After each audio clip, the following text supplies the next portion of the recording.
उज्जैन में यूं तो हर त्योहार काफी धूमधाम से मनाया जाता है, लेकिन गुरु पूर्णिमा का पावन पर्व विशेष रूप से मनाया जाता है, क्योंकि धर्मनगरी उज्जैन में भगवान कृष्ण की शिक्षा स्थली सांदीपनि आश्रम है, जहां पर गुरु पूर्णिमा का पर्व मनाने के लिए हजारों की संख्या में श्रद्धालु आश्रम पहुंचते हैं। जानकारी देते हुए सांदीपनि आश्रम के पुजारी रूपम व्यास का कहना है कि गुरु पूर्णिमा का पावन पर्व पर काफी धूमधाम से मनाया जाता है। इस दिन गुरु सांदीपनि की प्रतिमा का केसर युक्त पंचामृत से अभिषेक किया जाता है। इसके बाद कृष्ण की ओर से मंदिर का व्यास परिवार गुरु सांदीपनि की विशेष पूजा की जाती है।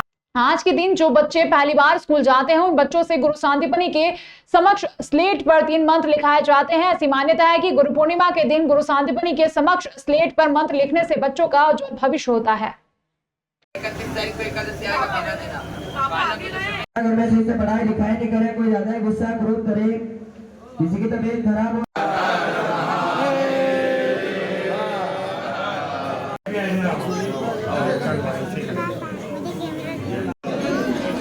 गुरुर्देवो महेश्वरा गुरुर साक्षात परब्रह्म तस्मै श्री गुरुवे नमः। गुरुवे नमः। बोलो गोपाल कृष्ण भगवान की। और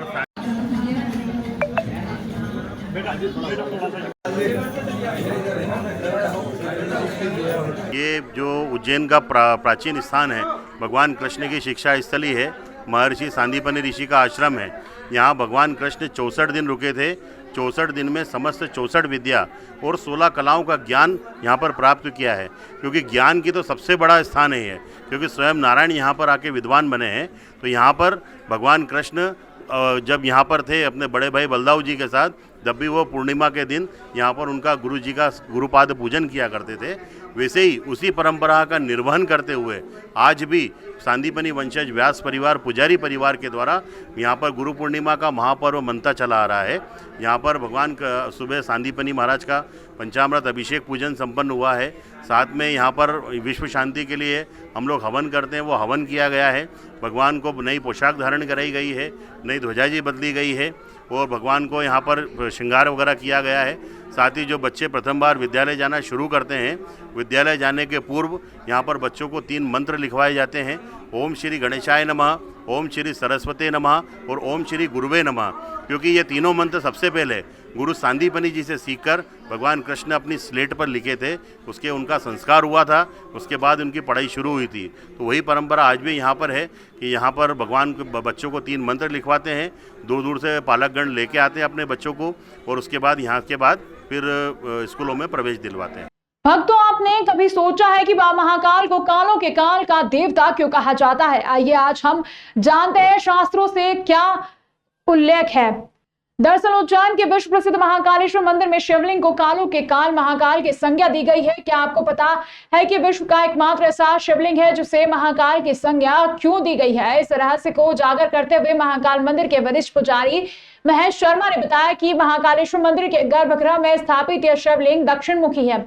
शास्त्रों में 12 ज्योतिर्लिंग को लेकर अनेकों वर्णन है। इसके साथ ही शिव के सभी देवालयों में 12 ज्योतिर्लिंगों को सबसे ऊपर रखा है। इनमें से एक उज्जैन का महाकालेश्वर मंदिर भी है। ऐसे में उज्जैन के महाकालेश्वर मंदिर में स्थापित यह ज्योतिर्लिंग अपने आप में अनूठा है। यह दक्षिण मुखी होने के कारण काल मतलब समय पर अपना नियंत्रण रखता है। यदि ऐसा नहीं हुआ तो काल अपने प्रभाव से इस पृथ्वी को पता नहीं कितनी बार उलट फेर कर सकता है। शास्त्रों के अनुसार पूर्व, पश्चिम और उत्तर दिशा सभी शुभ मानी गई है। वहीं दक्षिण दिशा को लेकर शास्त्रों में बताया गया है कि यह एक निषेध दिशा है। जब बाबा महाकाल को साकार रूप में श्रृंगार किया जाता है तब भी उनकी दृष्टि काल की दिशा दक्षिण की ओर रहती है और इसी वजह से शास्त्रों में बाबा महाकाल को मृत्यु पर विजय प्राप्त करने वाला बताया गया है। क्योंकि काल की ओर नियंत्रण करे हुए बैठे हैं। नहीं, यदि भगवान महाकाल का मुख दक्षिण दिशा की ओर नहीं होता तो काल का प्रलय इतना होता कि न जाने इस पृथ्वी को कई मर्तबा उलटफेर हो जाता।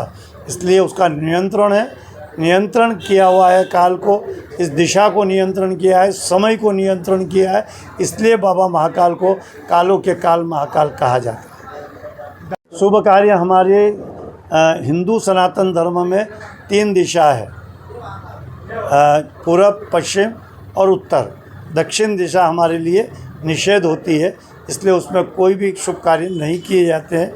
केवल भगवान महाकाल उसे नियंत्रण करते हैं, इसलिए भगवान की पूजा सेवा करने में या उधर मुँह करके उनकी सेवा करने में कोई वो नहीं होता है और उसका पुण्य पूर्ण मिलता है उच्च तक। वो जब भगवान स्वयं का मुख उधर है तो श्रृंगार भी उधर, जब साकार स्वरूप उनको दिया जाता है तो साकार स्वरूप जो मुख है वो भी दक्षिण की तरफ ही होता है, इसलिए वो निराकार होकर भी दक्षिण दिशा को देखते हैं और साकार होकर भी दक्षिण दिशा को नियंत्रित करते हैं। ये यहाँ की एक बड़ी दुर्लभ व्यवस्था है भगवान महाकाल के मंदिर की।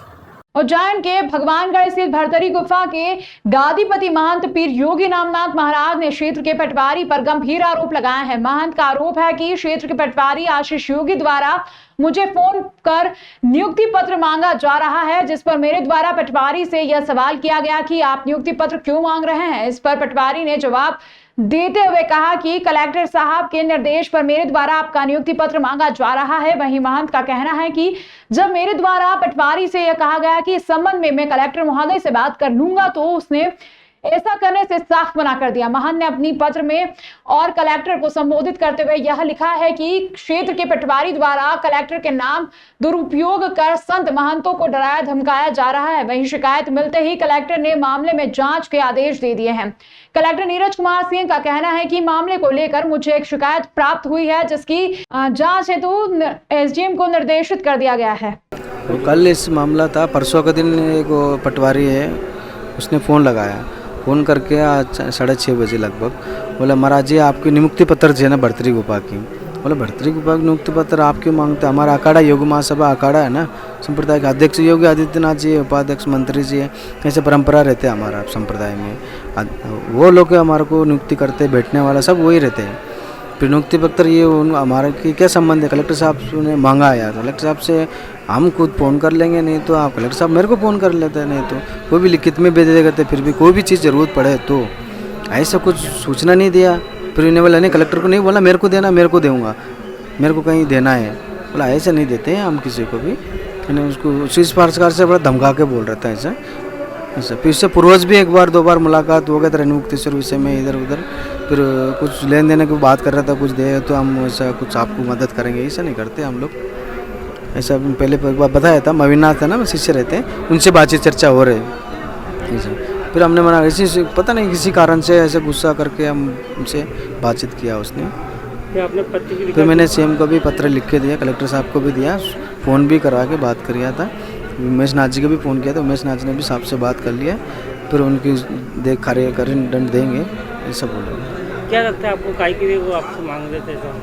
क्या पता वो किसी से कुछ लेना देना कर रहे होंगे, मेरे को ऐसे लग रहे हैं इसी से, इसी कारण से वो इस प्रकार से। आज तक किसी ने बोला ही नहीं हमारे बारे में। उज्जैन में सबको पता है, हम लोग साफ़ सुथरा व्यवस्थित पूजा पाठ अर्चना करते हैं, सबको कुछ ऐसा कोई ज़बरदस्ती किसी को लेना देना कुछ लेना देना ही नहीं, हम तो क्लियर है, सब लोग को मालूम है, ये तो उनको भी पता था। जानकारी प्राप्त हुई है, अभी पता तो प्राप्त नहीं हुआ है, लेकिन जानकारी प्राप्त हुई है कि कुछ ऐसा विषय आया है, तो उसमें एसडीएम को हमने जांच के लिए कहा, तो जांच करके पूरी करेंगे। उज्जैन के माधवनगर थाना क्षेत्र के 0 पॉइंट ब्रिज के हीरामेल की चाल के समीप कल रात को अज्ञात 5 से 7 बदमाशों ने 3 युवकों पर चाकू और तलवार से हमला कर किया था। घटना में 3 लोग घायल हुए हैं। गंभीर घायलों का उपचार उज्जैन के जिला चिकित्सालय में जारी है। घायल श्रवण ने जानकारी देते हुए बताया कि मैं अपने गांव खचूरिया परमार में अपनी बहन के घर आया था, खाना खा रहा था। इसी दौरान मेरे भानेज अरविंद का मोबाइल पर फोन आया कि उसको कुछ लोग हीरामिल ब्रिज के पास में मार रहे थे। मेरा भानेज अर्जुन और मैं छोटी मायापुरी में घटनास्थल पहुंचे, जहां पर उन लोगों ने हम पर भी चाकू से तलवार से हमला कर घायल कर दिया। हमलावर 5 से 7 लोग थे। लगभग घटना के बाद सभी आरोपी फरार हो गए। सीएसपी दीपिका शिंदे ने बताया कि 3 लोगों पर कुछ लोगों ने धारदार हथियार से हमला किया। तीनों का उपचार जिला चिकित्सालय में चल रहा है। उसमें से एक की हालत गंभीर होने की वजह से 2 रेफर किया गया है। एसपी प्रदीप शर्मा ने बताया कि घटना के बाद एक टीम गठित कर पुलिस ने आरोपी की तलाश शुरू कर दी है। साथ ही घटनास्थल के सीसीटीवी फुटेज भी खंगाले गए हैं और उसमें सफलता हासिल की और चाकूबाजी की घटना को अंजाम देने वाले 4 आरोपियों को गिरफ्तार कर लिया। सर मेरे कॉलेज में मेरे भाई ने फोन लगाया था तो मैं वहाँ उनके पास में आया, आते ही मेरे को लट और चाकू मारने लग गए। कौन लोग थे? सर 5 लोग थे वो। किस लिए कुछ पता चला? सर मेरे को नहीं मालूम, मैं तो गांव में रहता हूँ। कौन कौन थे तुम्हारे साथ में ये घायल में? मेरा भानेज थे 2, एक भाई था। हम चार लोग थे, वो 5 लोग थे। 3 लोगों को आए यहाँ पे, 3 लोग अभी आए थे यहाँ पे। तीनों ने शराब पी रखी है ऐसा सुनने में आया और उनके एग्ज़ामिन करने में पता चला। और तीनों को चोट लगी, एक को गले पे, एक को चेस्ट पे और एक को सर पे। तीनों की गंभीर हालत है अभी तो, और बाकी एडमिट किया हुआ है अभी। हीरा मिल की चाल देवासगढ़ थाना क्षेत्र में अभी एक घटना घटित हुई है जिसमें 3 लोगों को चोटें आई हैं, जिन्हें उपचार हेतु हॉस्पिटल लाया गया है, जो अंडर ट्रीटमेंट है। घटना की जानकारी ली जा रही है। जो भी तथ्य सामने आएंगे उसके अनुसार कार्रवाई की जाएगी। अभी इस संबंध में इन लोगों द्वारा कोई भी जानकारी नहीं दी गई है। अभी उनका उपचार चल रहा है। जो भी जानकारी दी जाएगी वैसे ही कार्रवाई की जाएगी। सावन माह की शुरुआत के साथ ही भक्तों की सुविधा के लिए हर वर्ष की तरह इस बार भी श्री महाकालेश्वर मंदिर प्रबंध समिति ने प्रतिदिन होने वाली भस्म आरती के समय में बदलाव किया है। मंदिर समिति को उम्मीद है कि इस वर्ष भी महाकाल की भस्म आरती सहित महाकालेश्वर के दर्शन के लिए महाकाल मंदिर में प्रतिदिन 2 से 3 लाख से ज्यादा श्रद्धालुओं के पहुंच सकते हैं। ऐसे में महाकालेश्वर मंदिर में भस्म आरती से लेकर दिन भर तक के दर्शन का प्लान तैयार किया है, जो सावन माह के साथ ही शुरू कर दिया गया है। महाकाल मंदिर के महेश पुजारी ने बताया कि हर वर्ष की तरह इस वर्ष भी भक्तों की सुविधा के लिए सावन माह के प्रत्येक सोमवार को होने वाली भस्म आरती के समय में बदलाव रहेगा। हालांकि ऐसी कोई परंपरा नहीं है, यह बदलाव सिर्फ भक्तों की सुविधा के लिए किया जाता है, क्योंकि इस दौरान अधिक संख्या में श्रद्धालु महाकाल मंदिर व महाकाल की भस्म आरती में दर्शन के लिए पहुंचते हैं।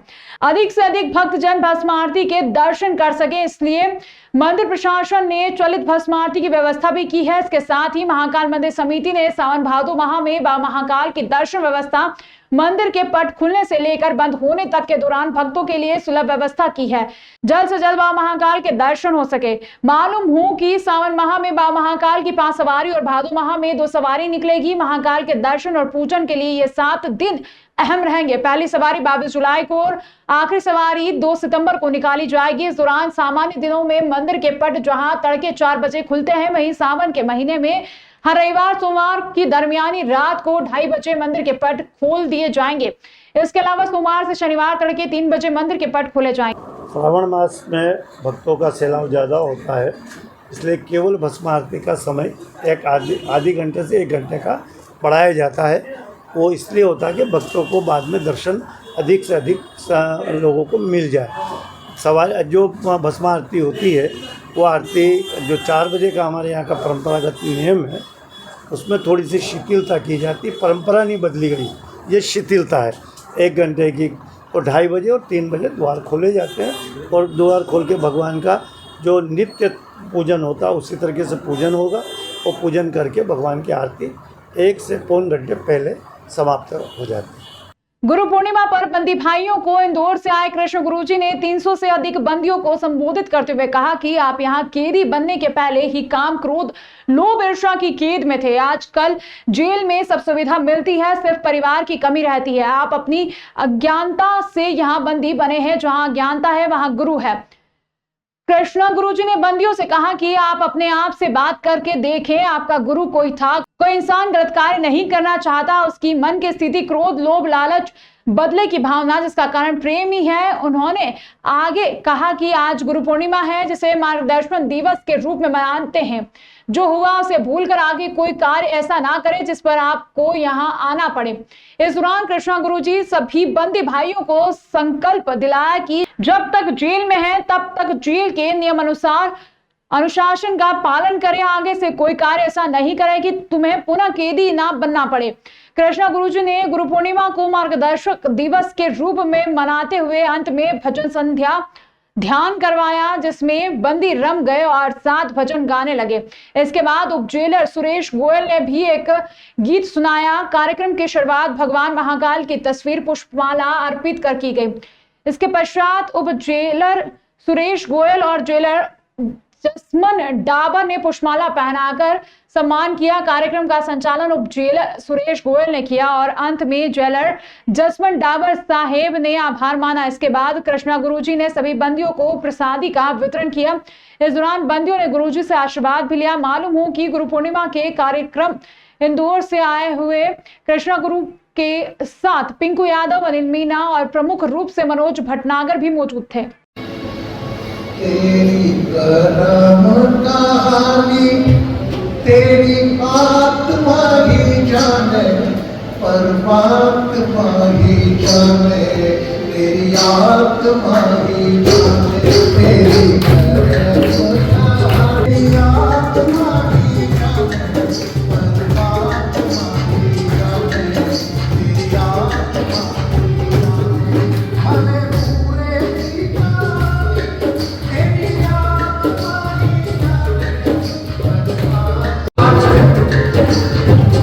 प्रभु के द्वारे मेरा, प्रभु के द्वारे मेरा आना ही बहुत है, प्रभु के द्वारे मेरा आना ही बहुत है, बोले ना तू बोल मत। अब इससे मुक्त होने का समय है। गुरु ज्ञान का संदेश लेकर आया है मार्गदर्शक दिवस के रूप में। अब हमारा मार्गदर्शक हम स्वयं बनेंगे, और वह कैसे शरीर जो काम क्रोध लोभ ईर्ष्या से मुक्त है। देखिए आज आपसे जो भी घटना हुई हो गई,